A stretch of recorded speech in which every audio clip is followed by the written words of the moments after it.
The Bible is a book filled with a lot of stories that can be confusing at times. One of the most intriguing aspects of it all is the miracles and the superhuman feats that have been mentioned in it. From people being healed to people rising from the dead. There are a lot of stories like this in the Bible, but today we're going to be focusing on a different kind of story. Today we'll be discussing 3 men from the Bible who never died. It might sound crazy, but there are actually quite a few instances where people from the Bible didn't die.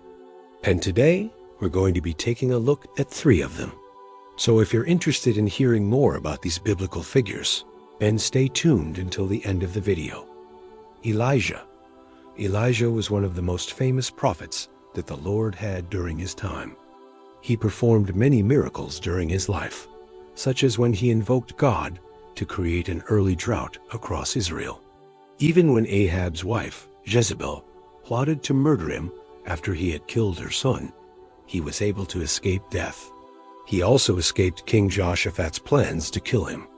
Despite all of this, though, he was only able to evade death for so long. Eventually, he was instructed by God to anoint Hazael as king over Aram, which he did. Then God told him to anoint Jehu, the son of Nimshi, as king over Israel. After doing this, Elijah rode off to Bethel, and just before he left, he summoned Elisha, a young prophet, to take over his duties. After summoning him, God took him away in a whirlwind. While Elijah was able to cheat death on earth, he didn't remain dead forever. In fact, along with Enoch, he is one of 2 prophets in the Old Testament who were taken up into heaven alive without dying. His body wasn't found after he was taken up into heaven either, meaning that he was literally taken away completely. Another way that Elijah cheated death was during a contest between him and 450 prophets of Baal. The prophets of Baal taunted him, saying that they would rather die by being thrown into the Kishon Valley than allow their God to be proven true. Little did they know that God had already made up his mind about the matter, and that he would soon be punishing them for their disbelief. At the end of the contest, the prophets of Baal were indeed thrown into the valley, but not before Elijah prayed to God for a fire to come down from heaven and consume them. Their deaths were instantaneous, and Elijah was able to walk through their bodies unharmed. Enoch. Enoch was a very important figure in the Bible, as he was the great-great-grandfather of Noah. He also played a major role in the line of Seth, the son of Adam and Eve. The reason why he is remembered by many Christians today is because he was the first person ever to walk with God and the only person who never died, but instead was translated directly into heaven. His story can be found in the book of Genesis, where it says that Enoch walked with God after he sired his son Methuselah. Because he walked with God, he was given the ability to predict future events, and he was even granted some sort of immortality, allowing him to live a much longer life than most people at the time. When he reached the ripe age of 365 years old, God decided to take him away from the world, in the same way he took Elijah away, via a whirlwind. This means that he was able to spend his last years alive in a very peaceful manner, knowing that he would be spending eternity with God soon. Before his death, he had fathered many children, including Irad, Methuselah, Aphi, Shem, and Japheth. And although his lineage eventually led to the flood that happened with Noah, it also led to the birth of Seth, who would become the ancestor of Jesus Christ himself. As he never died, he became a precursor to Jesus, who would eventually be taken up into heaven after his death. Moses. Moses is another important figure in Christianity who was able to cheat death multiple times throughout his life. His story is one of the most popular ones in the Bible, and he is best known for leading the Israelites out of slavery in Egypt and receiving the 10 Commandments from God while on Mount Sinai.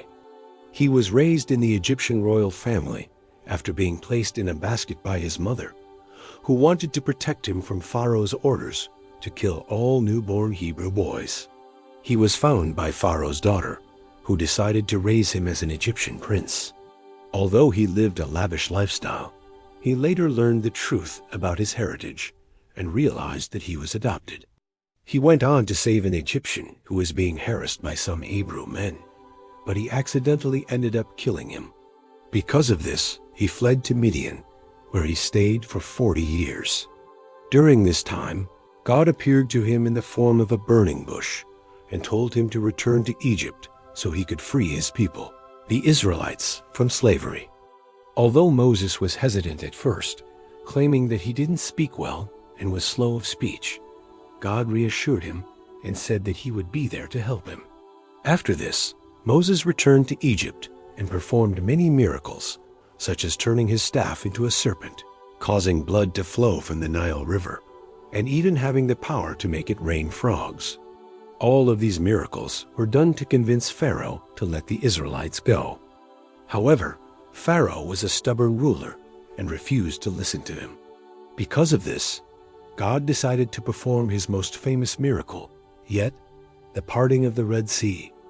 With the help of God, Moses led the Israelites across the sea on dry land, but Pharaoh and his army pursued them shortly after.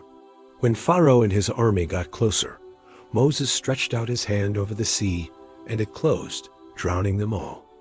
After this, the Israelites wandered around the desert for 40 years before they finally reached the Promised Land.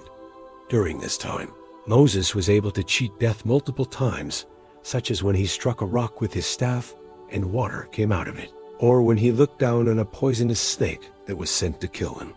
By looking at the brazen serpent, he was able to live even though he had been bitten by it. Another close call he had with death was when God told him to curse the rock again after the Israelites complained about not having water. This time he was told to strike the rock instead of looking inside of it, but he didn't listen and ended up being punished for it. God told him that because he had not trusted in God enough to do what he asked of him, he wouldn't be allowed to enter the Promised Land. Despite this, he was still able to lead the Israelites to the border of Canaan, where Joshua took over as leader.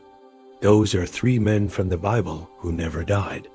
Each of them had their own unique story and way of cheating death, but they're all still remembered by Christians today. What do you think about these men? Let us know in the comments below.